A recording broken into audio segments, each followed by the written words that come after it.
Action! The bluefin tuna season is upon us, and today I'm going to be talking about all the problems I used to have when I started chasing big bluefin tuna. Going to elaborate on the solutions and how I persevered.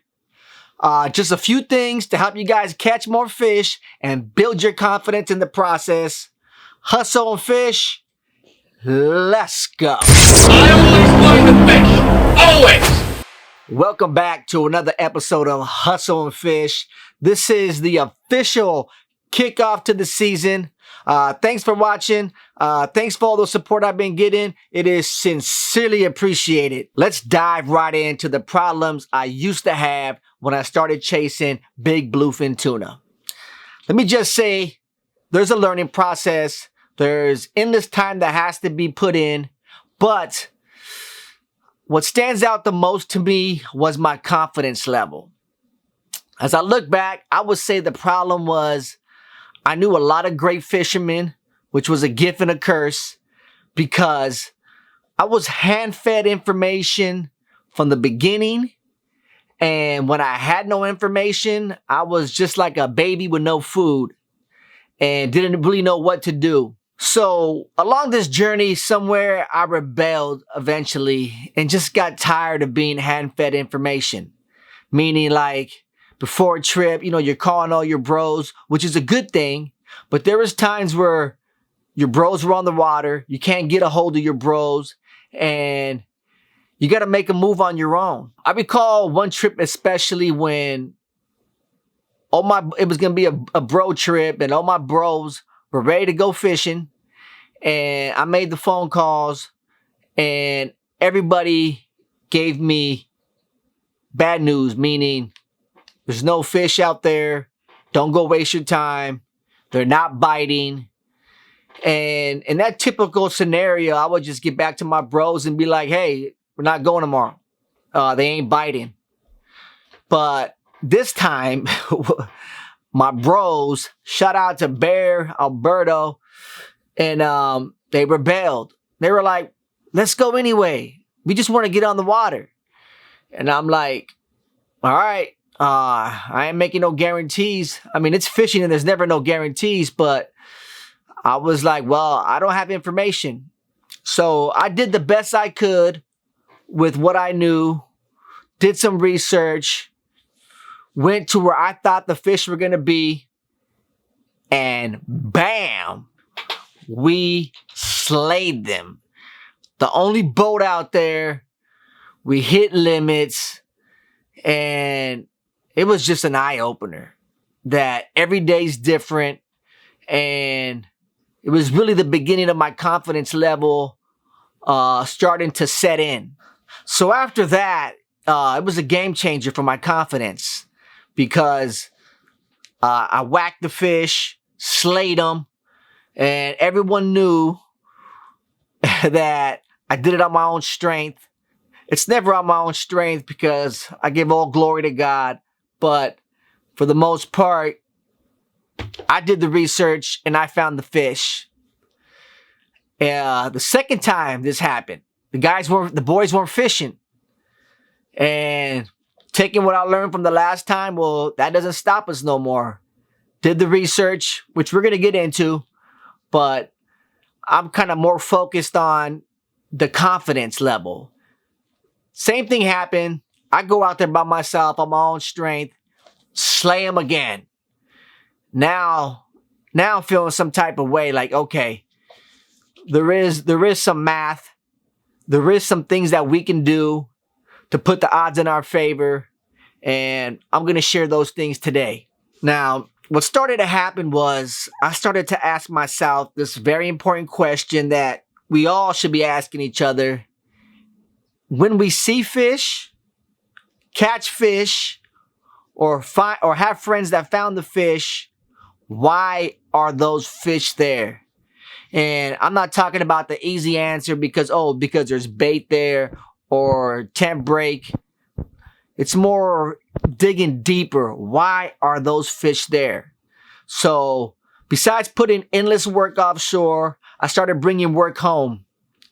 If I caught a fish, if I seen fish, if I heard a fish, I would gather those waypoints, come back home, and start dissecting why those fish are there. Now, technology is our friend, guys. These satellite services they have out here on tent break, chlorophyll, information on tides, information on moon phases, information on weather. All these things get mixed into a pot, and it's our job to dig deeper than just the weather and finding out more intel about why these fish are there. A few sites come to mind that help. BillyKFishing.com helps. Fish Dope helps. AIS helps. Phil Freeman videos help. Bloody Deck videos help. All these videos help, but at the end of the day, it's up to you to put all that stuff into a pot, get on the computer, get on these sites like Fish Dope, Rip Charts, Terrafin, your Saltwater Guide, all these platforms. I mean, I have a folder of all my go-tos before a trip. I mix them in a pot, and I look at everything and really start to dissect where these fish are and why they're there. Now, in the beginning, it was like one big theory, okay? These were the times when I stopped making the calls to my network, and I kind of rebelled for a bit. I don't want to say it was a pride thing. It was more of a like, I need to figure this out. It was like when I made the switch from taking like 16 to 20 rods fishing for bluefin and had options for yellowtail, had options for dodos, had options for smaller grade tuna. When I finally said, enough, I'm just taking big reels and big rods and we're going big or going home and nothing, that I finally started to come home with big fish. Now back to the main thing. Asking yourself the question why these fish are there. So once I started to get waypoints, come back home from a fishing trip, look at Fish Dope, how accurate is it? Look at Terrafin, look at Rip Charts, look at the chlorophyll, look at the tent breaks, how accurate is it? You know, I started to kind of see a pattern of what the computer said and what was real life. And then I started to mix the two, and it just put me in a better position to catch fish. Now, there's been times, plenty of times before a trip. Before I go there, let me tell you about before a trip, what's ideal for me, okay? Now, the plan is everything, okay? There has to be a plan, or just like what they say, if you don't plan, you're really planning to fail. My ideal plan consists of 7 waypoints before a trip, including 1 Hail Mary, okay? Meaning, if those 7 waypoints don't produce, I got 1 Hail Mary the other way, and at times, we've got touchdowns and came home with a win. Now, to be honest, 7 waypoints is a best case scenario. I don't always have 7, but realistically, I always have at least 3 to 5. Now, all this information I'm talking about, sometimes you don't need it. When fishing is good, it's good. I mean, you hear about, okay, they're on the backside of San Clemente, towards the west, towards the east. You show up, and there's a mile spread of tuna. But the information, by doing the due diligence and having that information, it's for when you show up and all of a sudden they decided to disappear. They're not there. Having those 3 to 5 waypoints, ideally 7 with the Hail Mary, is a game changer for me. You know, ain't nothing worse than being out in the water. You had 3 locations that didn't produce, and now you're like, well, now what? Doing the research beforehand, I learned that a lot of the time I was driving in dead water, meaning water that was either too cold, too hot, no nutrients, no life. And I would drive through dead water to get to good water, which you have to do at times. But if you do the research, you can always put the odds in your favor by going a little further, a little closer, and just driving through good water until you get to your waypoints. So that was a big game changer for me. Let me tell you what else was a big game changer for me. I started to turn off the radio. Now, not wise at times, and I probably don't recommend you turn off the radio for safety reasons. But there's like one thing I hate about the radio and one thing I love about the radio. I hate when we're working our butt off for a fish all day, and on the radio, someone comes in and just like this. We're bit. We're tight. We're going home with limits. And I'm on a boat with no fish. Guys who can hear the radio looking at me like, I wonder who that is. I wonder where they're at. That used to just drive me crazy, and I'm sure it drives everybody crazy. But at the same time, I love it because it does call me higher. When I hear, we're tight, it just does something to me like, okay, step it up. There's fish out here. You're in the wrong place. Do something different. Get focused and just step up your game all around. There's been times I've been on the radio and done the same thing for payback. No one's catching fish. Everyone's out there working their butts off. And I'm like, I'm tight. BGH is tight. No plan B is tight. Core offshore is tight. And, as I matured, my favorite thing to do on the radio, and this can only be done, if you find the fish, if you're the one that found these foamers, this is my favorite thing to do. Get on the radio. Hey guys, we're tight.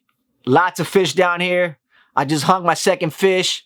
I think it's worth for anyone to come to the west side of to the west end of San Clemente, about 5 miles off the island. You can't miss them. And to me, it's just what I would want to hear if I was on the other end of the radio and didn't have fish. I typically don't put numbers out there, but, just a good direction of where we're at. And sometimes I do give numbers, It varies. I mean, it depends. There's a lot of situations why I do and why I don't. Why I wouldn't is to be respectful of my passengers. I know I want to make sure that we're taken care of. Another reason why I might not is because these numbers were given to me and I want to respect, the code. But for the most part, ain't no one can tell you nothing when you find fish and you found them on your own strength. They're yours to do what you want with. And I always just feel if I was the guy not catching fish, I would just wish someone would give me a clue and just at least lead me the right direction. I'll be honest with you guys. I'm feeling good. I'm feeling good this year. 2023. I started in 2018 and I'm feeling confident. I'm feeling so confident that I could talk to this camera, look at you guys and say, if I wanted to go catch fish tomorrow, the odds are in my favor. I know how to find fish. I know how to execute on fish. I got 5 years in. I'm a certified captain with the U.S. Coast Guard. I mean, I run a fishing charter business. FishingCharters365.com. I repeat, FishingCharters365.com if you want to come fish with me. I love the fish more than the business. I got a lot of strengths in business and I would say sales is my weakest strength, but I make it up with love for my fellow anglers, with love for the sport, with love and passion for fishing, because my clothing brand is going unbelievable. The charter business, I'm just starting it, but I don't know what the future holds for that. What I do know is I want to fish with you guys. I want to be a teacher out here. I want to help, guys from the bottom on up. That's where I come from. I'm not the son of a fisherman. I'm not from a fishing family. There is no history of anglers in my family and where I come from. And what there is, a lot of passion for the sport. And I know there's a lot of people like me, like you, and I would like to help, because what I learned by help is every time I help people, somebody helps me and I just grow. So keep that in mind, because I know fishing has this stigma, like if you know about it, you're this badass, and it's a lot of secrets, and kill that noise. I'm here to change that, one fish at a time. And I think, as you guys can see, I've been doing pretty good. With all that being said, guys, I want to let you guys know I'm here for you. You guys can always somehow get a hold of me. Send me messages. The best way that I would recommend anybody who wants to get involved in this sport, or get involved in doing what I'm doing, maybe become a captain, maybe learn to be a better fisherman, is come fish with me. Like, I got the charter business. I mean, come with that. Come with the lens of, I'm going to go fishing, but I'm going to see how Ralph gets it done. And ask the questions like, hey, Ralph, I'm coming to fish, but honestly, I'm coming to learn, and I want to pick your brain the whole way through. That's what I did when I would go fishing with Billy K. I would just watch, and I felt like I was just copying everything, taking secret notes, watching how he rigged, watching the whole game. And then I came and put my own twist on it, and here I am. Now, this video went a little longer than I thought, but to the ones who've watched to the end, meaning you right there, it says a lot about yourself. It says that you have what it takes, because you got to hear everybody out. You got to watch everything. Like, how hungry are you? You might just watch me just to say, or just to see what not to do. But everybody who's out here and you see is catching fish, they're worth hearing out. So I congratulate you. With that being said, I am doing a raffle today, courtesy of Accor Offshore. We're going to give out some swag to 3 people today who guess the weight of this bluefin tuna right here. Leave your answers in the comments. I'll find them, and then I'll find you. Hustle and fish. Let's go. I always find the fish. Always.